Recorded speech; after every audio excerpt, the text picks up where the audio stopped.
Hello guys, ඔන්න අදත් මන් තව අලුත් ඉන්ඩිකේටර් එකක් කරන්න ආවා. ඒ ඉන්ඩිකේටර් එක තමයි ඔප්ටිමයිසර් ට්‍රෙන්ඩ් ට්‍රැකර්. හරි, අපි මේ ඉන්ඩිකේටර් එක මාකට් එකට ඇඩ් කරගෙන එමු. මුලින්ම ඔයා ඉන්ඩිකේටර් කියන ටැබ් එකට යන්න. ඊට පස්සේ මෙතන සර්ච් බාර් එකේ සර්ච් කරගන්න ඕනේ ඔප්ටිමයිසර් ට්‍රෙන්ඩ් ට්‍රැකර් කියලා. මෙන්න මේ ඉන්ඩිකේටර් එක මාකට් එකට ඇඩ් කරගන්න. ඉන්ඩිකේටර් එක මාකට් එකට ඇඩ් කරගත්තට පස්සේ අපිට මෙන්න මේ විදිහට තමයි බලා ගන්න පුළුවන් වෙන්නේ. අපිට මේ ඉන්ඩිකේටර් එකේ මුලින්ම සෙටින් ටිකක් චේන්ජ් කරගන්න තියෙනවා. අපි මුලින් මේ සෙටින් ටික චේන්ජ් කරගෙන ඉමු.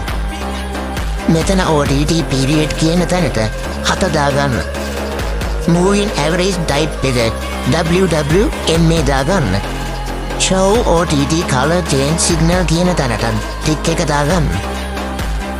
සෙටින් ටික චේන්ජ් කරගත්තට පස්සේ අපිට මෙන්න මේ විදිහට තමයි chart එක බලා ගන්න පුළුවන් වෙන්නේ. අපිට මේ chart එකේ buy සහ sell signal බලා ගන්න පුළුවන්කම හම්බෙනවා. එතකොට ඔයාලට මෙතන buy signal එකක් පෙන්නනවා. ඒ වගේම uptrend එකක් තමයි ගිහින් තියෙන්නේ. මෙතන ඔයාලට sell signal එකක් පෙන්නනවා.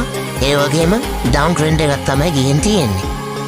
එතකොට ඔයාලට මේ ඉන්ඩිකේටර් එක යූස් කරලා ට්‍රේඩ් එකකට එන්ට්‍රි එකක් ගන්න කන්ෆර්මේෂන් එකක් ගන්න පුළුවන්. ඉතින් මේ වගේ ඉන්ඩිකේටර්ස් සහ තවත් ගොඩක් දේවල් දැනගන්න ඕන නම් මාව ෆලෝ කරලා තියාගන්න. ට්‍රේඩින් මුලින් නම් පටන් ගන්න හිතන් ඉන්න කෙනෙක් නම් ස්ටාර්ට් කියලා කමෙන්ට් එකක් දාන්න.